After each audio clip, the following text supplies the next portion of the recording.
ಎಲ್ರಿಗೂ ನಮಸ್ಕಾರ. ನಮ್ಮ ನ್ಯೂಸ್ ಅಲರ್ಟ್ ಯೂಟ್ಯೂಬ್ ಚಾನಲ್ಗೆ ನಿಮಗೆ ಸ್ವಾಗತ. ನಾನು ಚಂದನ್. ಕಳೆದ 10 ದಿನಗಳ ಹಿಂದೆ ನಡೆದಿರ್ತಕ್ಕಂಥ ಒಂದು ಪ್ರಕರಣ ಅತಿ ಹೆಚ್ಚಾಗಿ ರಾಜ್ಯ ಮಟ್ಟದ ಮಾಧ್ಯಮಗಳಲ್ಲಿ ಸದ್ದು ಮಾಡಿಲ್ಲ, ಹಾಗಾಗಿ ರಾಷ್ಟ್ರ ಮಟ್ಟಕ್ಕೆ ಅದು ತಲುಪೇ ಇಲ್ಲ. ಈ ಒಂದು ಪ್ರಕರಣವನ್ನು ನಾನು ನಿಮಗೆ ಎಕ್ಸ್ಪ್ಲೈನ್ ಮಾಡಿ ಮುಗಿಸುವಷ್ಟರಲ್ಲಿ ನಿಮ್ಮ ತಲೆಯಲ್ಲಿ ಸಾಕಷ್ಟು ಹುಳಗಳು ಕೆದಕಬಹುದು. ಹೇಗೆ, ಯಾರು ಮಾಡಿರಬಹುದು, ಏನಾಗಿರಬಹುದು, ಸಾಕಷ್ಟು ಪ್ರಶ್ನೆಗಳು ಹುಟ್ಕೊಳ್ತವೆ ಈ ಒಂದು ಕೇಸ್ನ ವಿಚಾರದಲ್ಲಿ.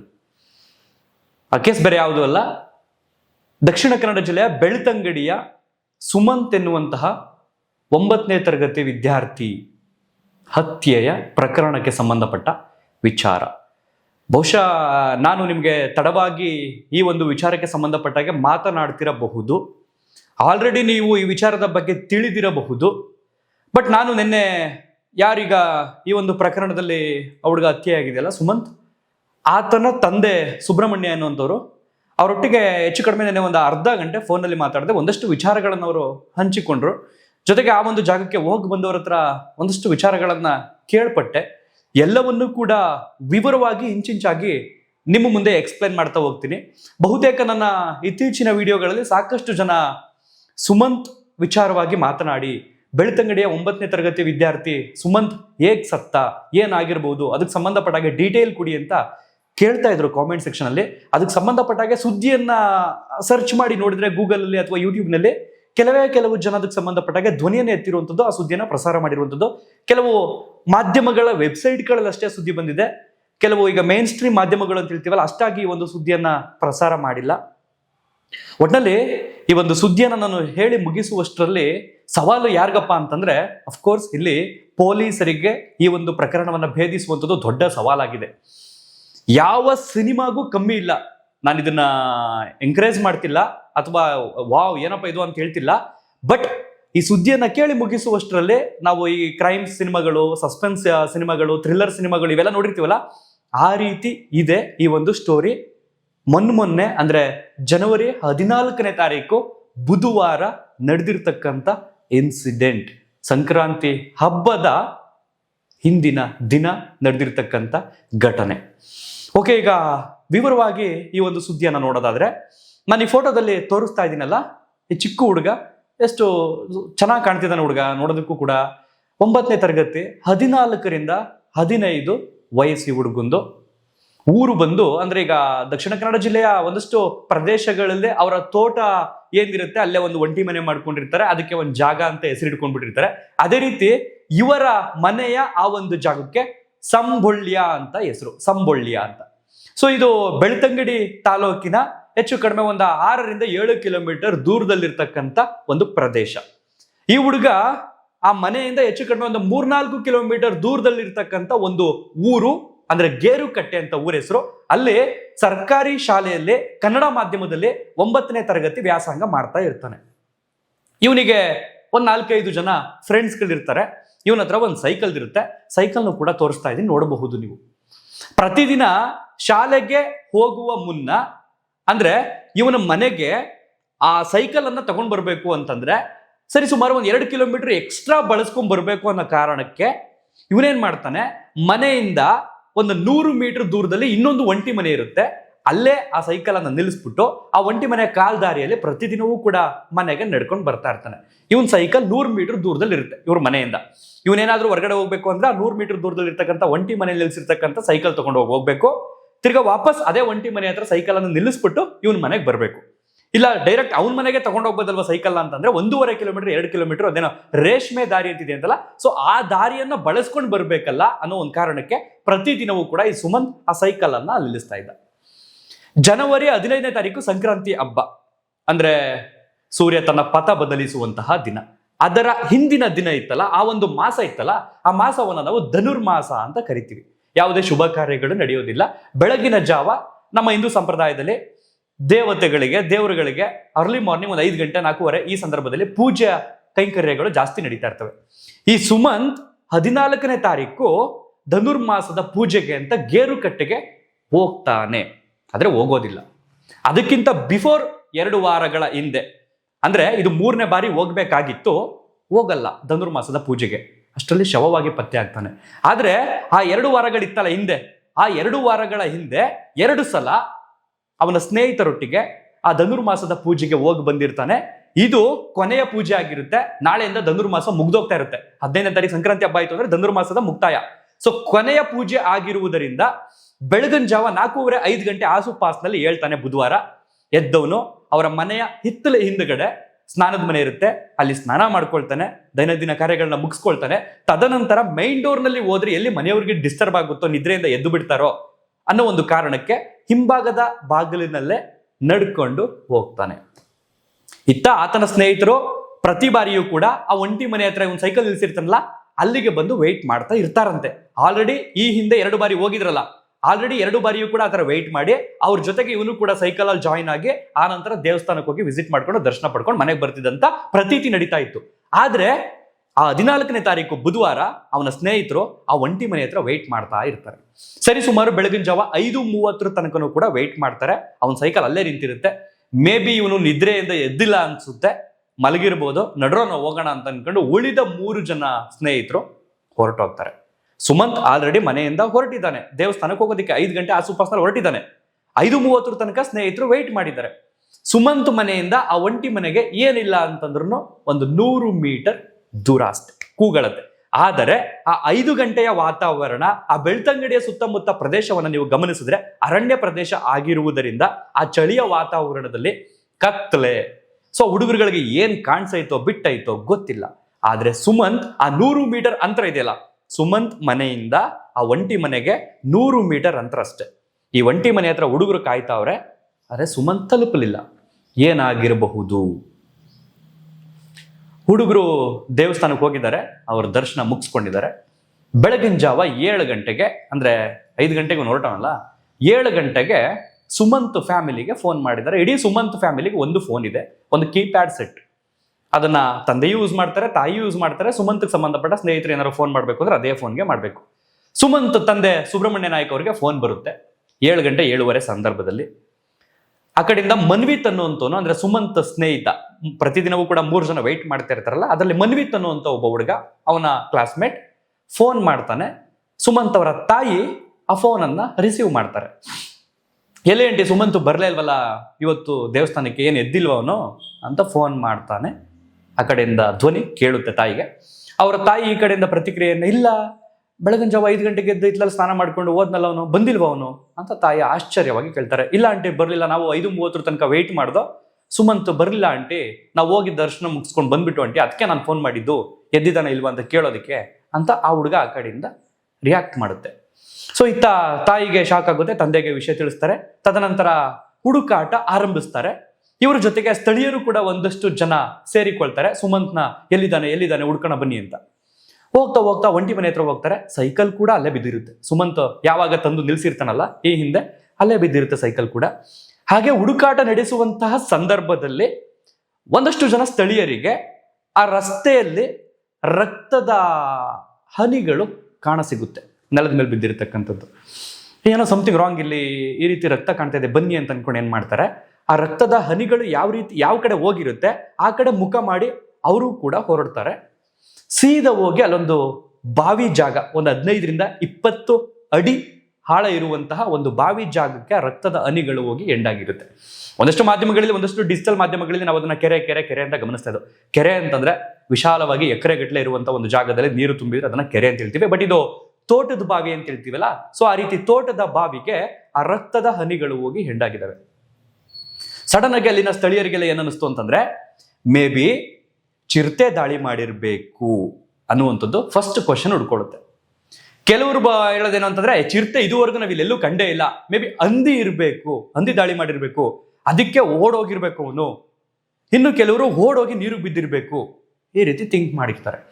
ಓಕೆ, ಸ್ಥಳೀಯರು ಪೊಲೀಸರಿಗೆ ಇನ್ಫಾರ್ಮ್ ಮಾಡ್ತಾರೆ. ಬೆಳ್ತಂಗಡಿ ಪೊಲೀಸರು ಸುಮಾರು ಬೆಳಗ್ಗೆ 9 ಗಂಟೆ ಅಷ್ಟರಲ್ಲಿ ಹಾಜರಾಗಿರ್ತಾರೆ. ಅವರ ಹಿಂದೆನೆ ಒಂದು 10-15 ನಿಮಿಷಕ್ಕೆ ಅಗ್ನಿಶಾಮಕ ಸಿಬ್ಬಂದಿ ಕೂಡ ಬಂದಿರ್ತಾರೆ. ನೀರಲ್ಲಿ ಏನಾದ್ರು ಇದ್ರೆ ಎತ್ತೋಣ ಮೇಕೆ ಅಂತ. ನಿರೀಕ್ಷೆ ಮಾಡಿದಾಗೆ ಸುಮಂತ್ನ ಮೃತದೇಹ ಆ ಬಾವಿಯಿಂದ ಮೇಲಕ್ಕೆ ಬರುತ್ತೆ, ಎತ್ತುತ್ತಾರೆ. ಗಮನಿಸಬಹುದು, ತುಂಬಾ ದಿನಗಳ ಹಿಂದೆ ಏನಾದರೂ ನೀರಿಗೆ ಬಿದ್ದಿದ್ರೆ ಬಾಡಿ ಸಹಜವಾಗಿ ತೇಲ್ ಬರುತ್ತೆ ಮೇಲಕ್ಕೆ. ಬಟ್ ಈ ಇನ್ಸಿಡೆಂಟ್ ನಡೆದಿ ಅಂದ್ರೆ ಸುಮಂತ್ ಮನೆ ಬಿಟ್ಟಂತ ಟೈಮ್ ಬಂದು 5 ಗಂಟೆ 5:15 ಸಮಥಿಂಗ್, 9:30 ಹೊತ್ತಿಗೆಲ್ಲ 10 ಗಂಟೆ ಹೊತ್ತಿಗೆಲ್ಲ ಬಾಡಿನ ಎತ್ತುತ್ತಾರೆ ಅಂದ್ರೆ ಕೇವಲ 5 ತಾಸು ಅಂತಂದ್ರೆ ಬಾಡಿ ಕೆಳಗಡೆ ಹೊರಟೋಗಿರುತ್ತೆ. ಅದನ್ನು ಮೇಲಕ್ಕೆ ಎತ್ತಬೇಕು. ನಿಜಕ್ಕೂ ಹೇಳ್ತಾ ಹೋದ್ರೆ ನಿಮಗೆ ಒಂದೊಂದು ಕ್ಷಣವೂ ಕೂಡ ಏನಪ್ಪ ಇದು ಇಷ್ಟೊಂದು ಟ್ವಿಸ್ಟ್ ಇದೆ, ಯಾರು ಮಾಡಿರ್ಬೋದು ಅಂತ ಅನಿಸ್ತಾ ಹೋಗುತ್ತೆ ನಿಮಗೆ. ಹೇಳ್ತಾ ಹೋಗ್ತೀನಿ. ಸೊ ಬಾಡಿಯನ್ನ ಮೇಲಕ್ಕೆ ಎತ್ತುತ್ತಾರೆ. ಎತ್ತುವಂತ ಸಂದರ್ಭದಲ್ಲಿ ಸುಮಂತ್ನ ಮುಂಭಾಗ ಹಾಗೇನೆ ಹಿಂಭಾಗ ಎರಡೂ ಕಡೆಯೂ ಕೂಡ ಡ್ಯಾಮೇಜ್ ಆಗಿರುತ್ತೆ, ಅಂದ್ರೆ ಗಾಯ ಆಗಿರುತ್ತೆ, ಒಡೆದಂತಹ ಗುರುತುಗಳು. ಸೊ ಸಡನ್ ಆಗಿ ಪೊಲೀಸರು ಅದನ್ನ ಅಸಹಜ ಸಾವು ಅಂತ ಅನ್ಕೊಂಡು ಬರೆದುಕೊಂಡು ಆ ಮೃತದೇಹವನ್ನ ಮಂಗಳೂರಿನ ವೆನ್ಲಾಕ್ ಆಸ್ಪತ್ರೆಗೆ ಕಳಿಸ್ತಾರೆ ಮರಣೋತ್ತರ ಪರೀಕ್ಷೆ ಮಾಡಿಸುವ ಸಲುವಾಗಿ. ಮರಣೋತ್ತರ ಪರೀಕ್ಷೆಯ ಆ ಒಂದು ಸಮಯದಲ್ಲಿ ಪೊಲೀಸರಿಗೆ ಗೊತ್ತಾಗುತ್ತೆ ಇದು ಕೊಲೆಯ ಆಗಿರ್ತಕ್ಕಂಥ ವಿಚಾರ ಅನ್ನುವಂಥದ್ದು. ತಕ್ಷಣ ಅದನ್ನ ಅಸಹಜ ಸಾವು ಇದ್ದಂಥದನ್ನ ಕೊಲೆ ಪ್ರಕರಣಕ್ಕೆ ಪೊಲೀಸರು ಅದನ್ನ ತಿರುಗಿಸ್ಕೊಂಡು 4 ವಿಭಾಗಗಳನ್ನಾಗಿ ಮಾಡ್ಕೊಂಡು ಈಗ ತನಿಖೆಯನ್ನು ನಡೆಸ್ತಾ ಇದ್ದಾರೆ. ಸ್ಥಳಕ್ಕೆ ಮಂಗಳೂರಿನ SP ಕೂಡ ಭೇಟಿ ಕೊಟ್ಟಿರ್ತಾರೆ. ಭೇಟಿ ಕೊಟ್ಟು ಅವರು ಕೂಡ ಅದನ್ನ ಹೇಳ್ತಾರೆ, ಹಿಂಭಾಗದಲ್ಲಿ ಹಾಗೆ ಮುಂಭಾಗದಲ್ಲಿ ಹೊಡೆದಿರ್ತಕ್ಕಂಥ ಹಾಗೆ ಗಾಯ ಆಗಿರ್ತಕ್ಕಂಥ ಗುರುತುಗಳು ಕೂಡ ಪತ್ತೆ ಆಗಿದೆ. ಸೊ ನೋಡ್ತೀವಿ ಏನಾಗಿದೆ ಅನ್ನುವಂಥದ್ದು ಅಂತ ಅವ್ರು ಹೇಳಿದ್ದಾರೆ. ಸೊ ಇದುವರೆಗೆ ಮರಣೋತ್ತರ ಪರೀಕ್ಷೆ ಕಂಪ್ಲೀಟ್ ರಿಪೋರ್ಟ್ ಬಂದಿಲ್ಲ. ಅಂದ್ರೆ FSL ಆಗಿರ್ಬೋದು, ಅದಕ್ಕೆ ಸಂಬಂಧಪಟ್ಟ ಸೋಕೋ ಟೀಮ್ ಬಂದಿತ್ತಲ್ಲ, ಅದಕ್ಕೆ ಸಂಬಂಧಪಟ್ಟ ಕಂಪ್ಲೀಟ್ ವರದಿ ಬಂದಿಲ್ಲ. ಬಹುಶಃ ಬಂದಿದ್ರು ಬಂದಿರಬಹುದು. ಅದನ್ನ ಎಲ್ಲಿ ಲೀಕ್ ಮಾಡಿದ್ರೆ ಆರೋಪಿಗಳ ಪತ್ತೆ ಹಚ್ಚೋದ್ರಲ್ಲಿ ಸ್ವಲ್ಪ ತಡ ಆಗುತ್ತೋ ಅಥವಾ ತಪ್ಪಿಸ್ಕೋಬಹುದು ಅನ್ನೋ ಕಾರಣದಿಂದ ಅದನ್ನ ಗೌಪ್ಯವಾಗಿ ಇಟ್ಕೊಂಡು ತನಿಖೆಯನ್ನ ಮುಂದುವರಿಸ್ತಾ ಇರಬಹುದು. ಗೊತ್ತಿಲ್ಲ ಏನಾಗಿದೆ ಅನ್ನುವಂಥದ್ದು. ಅದನ್ನ ಪೊಲೀಸ್ ಡಿಪಾರ್ಟ್ಮೆಂಟ್ ಉತ್ತರ ಕೊಡುತ್ತೆ ಮುಂದಿನ ದಿನಗಳಲ್ಲಿ. ಸೊ ಈಗ ಪ್ರಶ್ನೆ ಉಟ್ಕೊಳ್ಳುವಂಥದ್ದು ಏನು ಅಂತಂದ್ರೆ, ನಿಮ್ಗೆ ನನಗೆ ಪ್ರತಿಯೊಬ್ಬರಿಗೂ ಕೂಡ ಪೊಲೀಸರಿಗೆ ಆಗ್ಲೇ ಹೇಳಿದೆ ನಾನು, ದೊಡ್ಡ ಸವಾಲಾಗಿದೆ ಒಂದು ಪ್ರಕರಣವನ್ನ ಭೇದಿಸುವಂಥದ್ದು ಅಂತ. ಸೊ ನಮ್ಗೆ ನಿಮ್ಗೆ ಈಗ ಯಾರು ಮಾಡಿರಬಹುದು ಅನ್ನುವಂಥದ್ದೇಗ ಇರುವಂತಹ ಮೂಲ ಪ್ರಶ್ನೆ. ಸುಮಂತ್ ಹೊರಟಂತಹ ಆ ಸಂದರ್ಭದಲ್ಲಿ ಅಕ್ಕಪಕ್ಕದವರನ್ನ ವಿಚಾರಿಸಿದ ನಂತರ ಅವ್ರು ಹೇಳುವಂಥದ್ದು, ಆ ಸಂದರ್ಭದಲ್ಲಿ ನಾಯಿಗಳು ತುಂಬಾ ಬೊಗಳ್ತಾ ಇದ್ದು, ಏನ್ ವಿಪರೀತ ಸೌಂಡ್ ಮಾಡ್ತಿದ್ದೋ ನಾಯಿಗಳು ಆ ಸಂದರ್ಭದಲ್ಲಿ ಅನ್ನುವಂಥದ್ದನ್ನ ಸ್ಥಳೀಯರು ಹೇಳ್ತಾರೆ. ಈ ಹುಡುಗರು ಹೇಳುವಂಥದ್ದು 5:30 ತನಕ ಆ ಜಾಗದಲ್ಲಿ ನಾವು ವೆಯ್ಟ್ ಮಾಡ್ತಿದ್ದೋ, ಸುಮಂತ್ ಬರ್ಲಿಲ್ಲ, ಆದ್ರೆ ನಮ್ಗೆ ಆ ರೀತಿ ಯಾವುದೇ ರೀತಿಯ ಶಬ್ದಗಳು ಕೇಳಿಸಿಲ್ಲ ಅನ್ನುವಂಥದ್ದು. ಯಾವಾಗ ಸುಮಂತ್ನ ಬಾಡಿಯನ್ನ ಮೇಲಕ್ಕೆ ಎತ್ತುವಂತಹ ಸಂದರ್ಭದಲ್ಲಿ ಬೇರೆ ಏನಾದ್ರೂ ಸಿಗಬಹುದು ಅನ್ನೋ ಕಾರಣಕ್ಕೆ ಆ ನೀರನ್ನ ಮೇಲಕ್ಕೆ ಎತ್ತಿದ ನಂತರ ಆ ನೀರಿನ ಒಳಗಡೆ ಒಂದು ಹರಿತವಾದಂತ ಕುಡುಗೋಲು, ಮಚ್ಚು ಅಂದ್ರೆ ಕುಡ್ಲು ಅಂತ ಹೇಳ್ತೀವಲ್ಲ, ಅದು ಪತ್ತೆಯಾಗಿದೆ. ಜೊತೆಗೆ ರಕ್ತದ ಹನಿಗಳು ಕೂಡ ಆ ಬಾವಿಕಟ್ಟೆಯ ಸುತ್ತ ಅಂದ್ರೆ ಕಲ್ಲಿರುತ್ತಲ್ಲ ಅಲ್ಲಿಯೂ ಕೂಡ ಪತ್ತೆಯಾಗಿದೆ. ಒಂದಷ್ಟು ವಿಜುವಲ್ಸ್ ಗಳನ್ನ ಅಲ್ಲಿ ಏನ್ ಸಿಕ್ಕಿದೆ ಅದೆಲ್ಲವನ್ನು ಕೂಡ ನಾನು ಪ್ರಸಾರ ಮಾಡ್ತಾ ಇದ್ದೀನಿ, ನಿಮಗೆ ಅರ್ಥ ಆಗುತ್ತೆ ಅಂತ ಭಾವಿಸಿದ್ದೀನಿ. ಸೊ ಅಫ್ಕೋರ್ಸ್ ಫ್ಯಾಮಿಲಿಗಾಗಿರಬಹುದು, ಅಕ್ಕಪಕ್ಕದವರಿಗಾಗಿರ್ಬೋದು, ಸ್ನೇಹಿತರಿಗಾಗಿರ್ಬೋದು, ಪೊಲೀಸರಿಗಾಗಿರ್ಬೋದು, ಎಲ್ರಿಗೂ ಕನ್ಫರ್ಮ್ ಆಗೋಯ್ತು ಇದು ಅಸಹಜ ಸಾವಲ್ಲ, ಇದೊಂದು ಪಕ್ಕ ಡೆಫಿನೆಟ್ಲಿ ಕೊಲೆ. ಹಾಗಾದ್ರೆ ಕೊಲೆ ಮಾಡಿದವರು ಯಾರು ಅನ್ನುವಂಥದ್ದೇ ಮೂಲ ಪ್ರಶ್ನೆ. ಈಗ ಹಂದಿ ದಾಳಿ ಮಾಡಿದೆ ಅಂತಂದ್ರೆ ಅಥವಾ ಚಿರತೆ ದಾಳಿ ಮಾಡಿದೆ ಅಂತಂದ್ರೆ ಅಫ್ಕೋರ್ಸ್ ಮೈಯಲ್ಲೆಲ್ಲ ಪರ್ಸ್ತಂಗಾಗಿರುತ್ತೆ ಅಥವಾ ಕೈಕಾಲು ಕಿತ್ತೋಗಿರುತ್ತೆ. ಬಟ್ ಇಲ್ಲಿ ಮುಂಭಾಗ ಹಾಗೇನೆ ಹಿಂಭಾಗ ಡ್ಯಾಮೇಜ್ ಆಗಿರುವಂಥದ್ದು, ಒಂದು ಕುಡುಗೋಲು ಆ ಜಾಗದಲ್ಲಿ ಪತ್ತೆ ಆಗಿರ್ತಕ್ಕಂಥದ್ದು. ಜೊತೆಗೆ ಮರಣೋತ್ತರ ಪರೀಕ್ಷೆಯ ವರದಿಯಲ್ಲಿ ಹುಡುಗನ ಶ್ವಾಸಕೋಶದಲ್ಲಿ ಅಂದ್ರೆ ಲಂಗ್ಸ್ ಅಲ್ಲಿ ನೀರು ಇದೆ ಅನ್ನುವಂಥದ್ದು. ಅಂದ್ರೆ ಯಾರೋ ಬಿಫೋರ್ ಅವನನ್ನ ಅದ್ರೊಳಗೆ ಎಸೆಯೋಕ್ಕೂ ಮೊದಲೇ ಅವ್ನು ಸತ್ತೋಗಿದ್ದಾನೆ ಅಂತಂದ್ರೆ ಬಾಡಿ ನೀರು ಕುಡಿಯಲ್ಲ, ಸತ್ತೋಗಿರ್ತಾನೆ ಆಲ್ರೆಡಿ ಅವನು. ಬಟ್ ಇಲ್ಲಿ ಬದುಕಿರ್ಬೇಕಾದ್ರೆ ಎಸ್ತಿರೋದ್ರಿಂದ ಆ ಹುಡುಗ ನೀರು ಕುಡಿದಿದ್ದಾನೆ, ನೀರು ಹೋಗಿ ಸಿಗಾಕೊಂಡಿದೆ, ಅದಾದ ನಂತರ ಉಸಿರುಗಟ್ಟು ಸತ್ತಿರ್ತಾನೆ. ಸೊ ಮರಣೋತ್ತರ ಪರೀಕ್ಷೆಯ ವರದಿಯಲ್ಲಿ ಬಂದಿರತಕ್ಕಂಥದ್ದು ಲಂಗ್ಸ್ ಅಲ್ಲಿ ನೀರು ಸೇರ್ಕೊಂಡಿದೆ ಅಂತಂದ್ರೆ ಬಾವಿ ಬಿದ್ದ ನಂತರ ಅಂದ್ರೆ ಆ ಸಂದರ್ಭದಲ್ಲೂ ಕೂಡ ಹುಡುಗನಿಗೆ ಜೀವ ಇರುತ್ತೆ. ಕೆಲವರ ಊಹೆಯ ಪ್ರಕಾರ ಹಂದಿ ಅಥವಾ ಚಿರತೆ ಓಡಿಸ್ಕೊಂಡು ಬಂದಾಗ ಓಡೋದು ಬಿದ್ದೋಗ್ಬಿಟ್ಟಿರ್ಬೋದು, ಈಜು ಬರದೆ ಸತ್ತೋಗಿರ್ಬೋದು ಅನ್ನೋಂಥದ್ದು ಒಂದು ಕಡೆ ಇದೆ. ಕೊಂದವನು ಮನುಷ್ಯನ ಅಥವಾ ಪ್ರಾಣಿಯ ಅಂತ ನಾವು ಪ್ರಶ್ನೆ ಹಾಕೊಂಡಾಗ ಪ್ರಾಣಿ ವಿಷಯ ಬಂತು ಅಂದ್ರೆ ಇಲ್ಲಿ ಕ್ಲೋಸ್. ಮನುಷ್ಯ ಆದ್ರೆ ಯಾರು ಕೊಂದಿರ್ಬೋದು ಆ ಸುಮಂತ್ನನ್ನ ಅನ್ನುವಂಥದ್ದೇ ಇರುವಂತಹ ಮೂಲ ಪ್ರಶ್ನೆ. ಸೊ ಇಲ್ಲಿ ನಾವು ಸಸ್ಪೆಕ್ಟ್ ಮಾಡ್ತಾ ಹೋದ್ರೆ ಪಾಪ ಹುಡುಗರು ಮುಗ್ದರಂತೆ ಅವನ ಫ್ರೆಂಡ್ಸ್ಗಳು 9ನೇ ತರಗತಿ ಓದ್ತಾ ಇರ್ತಕ್ಕಂಥ ಒಂದು ಬ್ಯಾಚ್ ಇದು. ಏನೋ ಡಿಗ್ರಿ ಮಾಡ್ತಿದ್ದಾನೆ, ಮಾಸ್ಟರ್ ಡಿಗ್ರಿ ಮಾಡ್ತಿದ್ದಾನೆ, ಅಥವಾ 18+ ಅವನ್ಗೆ ಅಂತಂದ್ರೆ ಏನೋ ಲವ್ ಇತ್ತೇನೋ ಇನ್ನೇನೋ ಆಗಿತ್ತೇನೋ ಈ ರೀತಿ ಬೇಕಾದ್ರೂ ಕಟ್ಟುಕತೆಯನ್ನ ಕಟ್ಟಬಹುದು. ಬಟ್ ಚಿಕ್ಕ ಹುಡುಗ ರೀ, 9ನೇ ಕ್ಲಾಸ್ ಓದ್ತಿದ್ದಾನೆ, ಜೊತೆಗೆ ಪ್ರತಿಭಾವಂತ, ಮೂಲತಃ ಈ ಫ್ಯಾಮಿಲಿ ಕಾಸರಗೋಡು ಮೂಲದವರಾಗಿದ್ರು ಇಲ್ಲಿ ಬಂದು ಒಂದಷ್ಟು ಜಮೀನ್ ತಗೊಂಡು ಇಲ್ಲಿ ಬದುಕ್ತಿರ್ತಕ್ಕಂಥದ್ದು. ಸೊ ಇಲ್ಲಿಯೂ ಕೂಡ ಒಂದಷ್ಟು ಪ್ರಶ್ನೆಗಳು ಉದ್ಭವ ಆಗ್ತಾ ಹೋಗ್ತವೆ. ಆ 9ನೇ ತರಗತಿ ವಿದ್ಯಾರ್ಥಿ ಮೊನ್ನೆ ಅಷ್ಟೇ ಒಂದು ಪ್ರಾಜೆಕ್ಟ್ ಅನ್ನ ಸಬ್ಮಿಟ್ ಮಾಡಿರ್ತಾನೆ. ಆ ಪ್ರಾಜೆಕ್ಟ್ಗೆ ರಾಜ್ಯ ಮಟ್ಟದಲ್ಲಿ 2nd ಪ್ರೈಸ್ ಬಂದಿರುತ್ತೆ, 2nd ಪ್ಲೇಸ್ ಅಲ್ಲಿ ಗೆದ್ದಿರ್ತಾನೆ ಅವನು. ಏನ್ ಕಂಡಿಡ್ದಿರ್ತಾನೆ ಪ್ರಾಜೆಕ್ಟ್ ಅನ್ನ ಅಂತಂದ್ರೆ, ಅವನು ನೀರಿನಲ್ಲಿ ಇರ್ತಕ್ಕಂಥ ತ್ಯಾಜ್ಯ ವಸ್ತುಗಳು ಅಂದ್ರೆ ವಾಟರ್ ಬಾಟಲ್, ಕಸ ಇತ್ಯಾದಿ ಇತ್ಯಾದಿ ಇರ್ತಾವಲ್ಲ, ಅವನ್ನ ಮೇಲಕ್ಕೆತ್ತುವಂತಹ ಒಂದು ಪ್ರಾಜೆಕ್ಟ್ ಅನ್ನ ಅವನು ತಯಾರು ಮಾಡಿರ್ತಾನೆ, ಅದನ್ನ ಸಬ್ಮಿಟ್ ಮಾಡಿರ್ತಾನೆ. ಸೆಕೆಂಡ್ ಪ್ಲೇಸ್ ಅಲ್ಲಿ ಗೆದ್ದಿರ್ತಾನೆ. 9ನೇ ತರಗತಿ ಒಬ್ಬ ಪ್ರತಿಭಾವಂತ ವಿದ್ಯಾರ್ಥಿ, ಸೈನ್ಸ್ ಬಗ್ಗೆ ತುಂಬಾ ಆಸಕ್ತಿ ಅವನಿಗೆ. ಇದೇ ವಿದ್ಯಾರ್ಥಿ ಫೆಬ್ರವರಿ 5ನೇ ತಾರೀಕು ಇದೇ ಪ್ರಾಜೆಕ್ಟ್ ಅನ್ನ ಗುಜರಾತ್ ನಲ್ಲಿ ರಾಷ್ಟ್ರ ಮಟ್ಟದಲ್ಲಿ ಸಬ್ಮಿಟ್ ಮಾಡಬೇಕಾಗಿರುತ್ತೆ. ತಂದೆ ಹಾಗೇನೆ ಸುಮಂತ್ಗೆ 2 ಫ್ಲೈಟ್ ಟಿಕೆಟ್ ಕೂಡ ಬುಕ್ ಆಗಿರುತ್ತೆ. ಆದ್ರೆ ಸುಮಂತ್ ಇಲ್ಲ. ಯಾರು ಕೊಂದಿರ್ಬೋದು ಹಾಗಾದ್ರೆ? ನಾನಾಗ್ಲೇ ಹೇಳಿದೆ, ಹುಡುಗರು ಮುಗ್ದರಂತೆ. ಓಕೆ, ಅದು ಸಪರೇಟ್ ಇಡಬೇಕಾಗುತ್ತೆ. ಬಟ್ ವಿಚಾರಣೆ ಅಂತ ಬಂದಾಗ ಎಲ್ಲರನ್ನೂ ಕೂಡ ವಿಚಾರಿಸಲೇಬೇಕಾಗುತ್ತೆ. ಅಕ್ಕಪಕ್ಕದ ಸ್ಥಳೀಯರು ಹೇಳಿದ್ದು ನಾಯಿ ತುಂಬಾ ಬೀಳ್ತಾ ಇದ್ದು ಅಂತ, ಹುಡುಗರು ಹೇಳಿದ್ದು ನಮ್ಗೇನು ಕೇಳಿಸಿಲ್ಲ ಅಂತ. ಸೊ ಸಸ್ಪೆಕ್ಟ್ ಇಲ್ಲಿಂದ ಬಂತು ಅಂದ್ರೆ ಇಲ್ಲಿಂದ ಆರಂಭ ಮಾಡಬೇಕಾಗುತ್ತೆ. ಬಟ್ ಆ ಹುಡುಗರು ಏನೇನು ಬಾಯಿ ಬಿಟ್ಟಿದ್ದಾರೆ ಪೊಲೀಸರಿಗೆ ಅನ್ನುವಂಥದ್ದು ಗೊತ್ತಿಲ್ಲ. ಸೆಕೆಂಡ್ ಬಂತು ಅಂತಂದ್ರೆ, ಕೆಲವರ ಅಭಿಪ್ರಾಯದ ಪ್ರಕಾರ ಆ ಒಂಟಿ ಮನೆ ಇದೆಯಲ್ಲ, ಆ ಬಾವಿ ಸುತ್ತಮುತ್ತ ಬಹುಶಃ ಆ ಒಂದು ಸಂದರ್ಭದಲ್ಲಿ ಅಲ್ಲೇನಾದ್ರೂ ಅನೈತಿಕ ಚಟುವಟಿಕೆಗಳು ನಡೆಯುತ್ತಿದ್ದು, ಆ ಸಂದರ್ಭದಲ್ಲಿ ಸುಮಂತ್ ಅಲ್ಲಿಗೆ ಹೋಗಿದ್ದು, ಅವುಗಳನ್ನೇನಾದ್ರೂ ಕಣ್ಣಾರೆ ಕಂಡಿದ್ದು, ಇವನು ಕಣ್ಣಾರೆ ಕಂಡಿದ್ದನಲ್ಲ, ಇವನು ಏನಾದ್ರೂ ಇದನ್ನ ಅಕ್ಕಪಕ್ಕದವ್ರು ಹೇಳ್ಬಿಡ್ತಾನೆ, ಮರ್ಯಾದೆ ಹೋಗುತ್ತೆ ಅನ್ನೋ ಕಾರಣಕ್ಕೆ ಯಾರಾದ್ರೂ ಈ ಕೃತ್ಯವನ್ನ ಎಸಗಿದ್ದಾರ ಅನ್ನುವಂತಹ ಪ್ರಶ್ನೆಯೂ ಕೂಡ ಪ್ರೆಸೆಂಟ್ ಈಗ ಉಟ್ಕೊಂಡಿದೆ. ಅಂಡ್ ಇನ್ನೊಂದೇನು ಅಂತಂದ್ರೆ, ಆ ಒಂಟಿ ಮನೆ ಜಾಗ ಆಗಿರುವುದರಿಂದ ಅಲ್ಲಿ ನಾವು ಯಾವುದೇ ರೀತಿಯ ಟೆಕ್ನಿಕಲ್ ಎವಿಡೆನ್ಸ್ ಅನ್ನ ಹುಡುಕೋದಕ್ಕೆ ಸಾಧ್ಯವೇ ಇಲ್ಲ. ಎಕ್ಸಾಂಪಲ್, CC ಕ್ಯಾಮೆರಾ ಏನಾದ್ರು ಇದೆಯಾ? ಬೆಂಗಳೂರಿನಂತ ಈ ನಗರೀಕರಣ ಪ್ರದೇಶ ಆಯಿತು ಅಂತಂದ್ರೆ ಹುಡುಕಬಹುದು. ಬಟ್ ಅಲ್ಲಿ ಯಾವುದೇ ರೀತಿಯ ಟೆಕ್ನಿಕಲ್ ಎವಿಡೆನ್ಸ್ ಸಿಗುವುದಿಲ್ಲ. ಆ ಒಂಟಿ ಮನೆ ಹತ್ರ CC ಕ್ಯಾಮೆರಾ ಇದೆ ಅಂತೆ, ಆದ್ರೆ ಅದು ಚಾಲ್ತಿಯಲ್ಲಿಲ್ಲ, ಎಷ್ಟೋ ವರ್ಷಗಳ ಹಿಂದೆಯೇ ಕೆಟ್ಟೋಗಿದೆ. ಸೊ ಹಾಗಾಗಿ ಸಾಕಷ್ಟು ಪ್ರಶ್ನೆಗಳೀಗ, ಸಾಕಷ್ಟು ಸವಾಲುಗಳೀಗ ಪೊಲೀಸರ ಅಂಗಳದಲ್ಲಿದೆ. ಯಾವ ರೀತಿ ಇದನ್ನ ಚೇಸ್ ಮಾಡ್ತಾರೆ? ಆರೋಪಿ ಪ್ರಾಣಿಯೇ ಅಥವಾ ಮನುಷ್ಯನೇ ಗೊತ್ತಿಲ್ಲ. ಫ್ಯಾಮಿಲಿಗೆ ಸಂಬಂಧಪಟ್ಟವ್ರು ಯಾರಾದ್ರೂ ಇದ್ದಾರಾ? ಗೊತ್ತಿಲ್ಲ. ಸ್ನೇಹಿತರಿಗೆ ಸಂಬಂಧಪಟ್ಟವ್ರು ಯಾರು ಇದ್ದಾರಾ? ಗೊತ್ತಿಲ್ಲ. ಗ್ರಾಮಕ್ಕೆ ಸಂಬಂಧಪಟ್ಟವ್ರು ಯಾರಾದ್ರೂ ಇದ್ದಾರಾ? ಗೊತ್ತಿಲ್ಲ. ಅವ್ರ ತಂದೆ ಹೇಳ್ತಾರೆ ನನ್ನ ಹತ್ರ ಫೋನಲ್ಲಿ, ನನಗಾಗಲೇ ಅಥವಾ ನನ್ನ ಕುಟುಂಬಕ್ಕಾಗಲೇ ಒಂದು ಎಳ್ಳಷ್ಟು ಶತ್ರುಗಳಿಲ್ಲ ಸರ್ ನಮ್ಗೆ, ಯಾರನ್ನ ಅಂತ ಸಸ್ಪೆಕ್ಟ್ ಮಾಡೋದು ನಾವು ಅಂತ ಅವ್ರ ತಂದೆ ಹೇಳ್ತಾರೆ. ತದನಂತರ ಹುಡುಗನ ಮೃತದೇಹವನ್ನ, ಅಂದ್ರೆ ಏನ್ ಮರಣೋತ್ತರ ಪರೀಕ್ಷೆ ಆದಂತ ದೇಹವನ್ನ ತಂದು ಮಣ್ಣಲ್ಲಿ ಸಮಾಧಿ ಮಾಡ್ತಾರೆ. ವಿಧಿ ವಿಧಾನದ ಪ್ರಕಾರ ಫ್ಯಾಮಿಲಿಯವರು ಶಾಸ್ತ್ರ ಕಾರ್ಯಗಳನ್ನು ಕೂಡ ಮಾಡಿ ಮುಗಿಸ್ತಾರೆ. ಇನ್ನು ಕಂಪ್ಲೀಟ್ ಆಗಿ ಇದಕ್ಕೆ ಸಂಬಂಧಪಟ್ಟ ವರದಿ ಬರಬೇಕು. ವರದಿಯ ನಂತರ ಪೊಲೀಸರು ಯಾವ ರೀತಿ ಈಗ 4 ಟೀಮ್ ಆಗಿ ಚೇಸ್ ಮಾಡ್ತಾ ಇದ್ದಾರೆ, ಹುಡುಕ್ತಾ ಇದ್ದಾರೆ, ಆರೋಪಿಗಳಿಗೆ ಪತ್ತೆ ಮಾಡ್ತಾ ಇದ್ದಾರೆ, ಕಾದ್ ನೋಡ್ಬೇಕು. ಸೊ ಈ ಒಂದು ಸುದ್ದಿ ಬಹುಶಃ ನಮ್ಮ ಮಾಧ್ಯಮಗಳಲ್ಲಿ ಅತಿ ಹೆಚ್ಚಾಗಿ ಪ್ರಸಾರ ಆಗಬೇಕಾಗಿತ್ತು. ಯಾಕಂತಂದ್ರೆ ಈ ಒಂದು ಸುದ್ದಿಯ ಮೂಲಕ ನಮಗೆ ತಿಳಿಯೋದೇನು ಅಂತಂದ್ರೆ, ಈ ಒಂಟಿ ಮನೆಗಳಲ್ಲಿ ಆ ರೀತಿ ಪ್ರದೇಶಗಳಲ್ಲಿ ಬದುಕುವಂತಹ ಜನರ ಆ ಮೂಲಭೂತ ಸೌಕರ್ಯಗಳಿರ್ತಾವಲ್ಲ, ಬಹುಶಃ ಅದನ್ನ ಅವರೇ ಸಿದ್ಧಪಡಿಸ್ಕೋಬೇಕಾ, ಸರ್ಕಾರ ಸಿದ್ಧಪಡಿಸ್ಬೇಕಾ ಗೊತ್ತಿಲ್ಲ. ಎಕ್ಸಾಂಪಲ್, ಇವಾಗ ಆ ರೀತಿಯ ಪ್ರದೇಶಗಳಲ್ಲಿ ಈ CC ಕ್ಯಾಮೆರಾ ಆಗಿರಬಹುದು, ಅಥವಾ ಒಂದಷ್ಟು ಬೆಳಕಿನ ವಾತಾವರಣ ಆಗಿರ್ಬೋದು, ಇದೆಲ್ಲವೂ ಕೂಡ ತುಂಬಾ ಮುಖ್ಯವಾಗಿರುತ್ತೆ. ಯಾಕೆಂತಂದ್ರೆ ಯಾವುದೋ ಸಿನಿಮಾದಲ್ಲಿ ನಾವು ನೋಡಿದಾಗ ಜಸ್ಟ್ ಅದನ್ನ ಸಿನಿಮಾ ರೀತಿ ನೋಡಿದ್ರೆ ಭಯ ಆಗುತ್ತೆ.